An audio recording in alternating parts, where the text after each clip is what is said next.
নিযুক্তিৰ প্ৰক্ৰিয়াটোত আমি অকণমান দেৰি কৰিছোঁ এইটো কাৰণে যে আমি প্ৰথম ভেকেন্সিখিনি উলিয়াই ল'ব খুজিছোঁ সেকেন্ড আপোনালোকক কেইদিনমান পিছত মই ক'ম প্ৰমোশনবিলাক পেণ্ডিং হৈ আছে প্ৰমোশনবিলাক যদি নহয় তলত ভেকেন্সি নহয়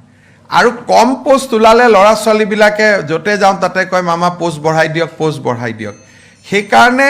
এই বছৰটো আমি এই বানপানী হোৱাৰ পিছতে খুব প্ৰমোশনবিলাক কৰিব খুজিছোঁ অসম গভৰ্ণমেণ্টত আপোনালোকে জানে কনিষ্টবলৰ পৰা যদি মানুহজন হাবিলদাৰ নহয় কনিষ্টবলৰ পোষ্টটো খালী নহয় সেইকাৰণে ডিসেম্বৰলৈকে আমি প্ৰমোশনবিলাক শেষ কৰিব খুজিছোঁ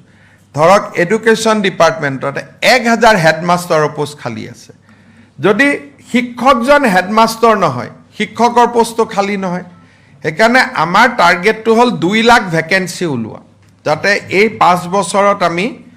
2 লাখ বা মোটামুটি 2 লাখ নিযুক্তি দিব পাৰোঁ সেইকাৰণে এই বছৰটোত আমি প্ৰমোশনখিনি কৰিম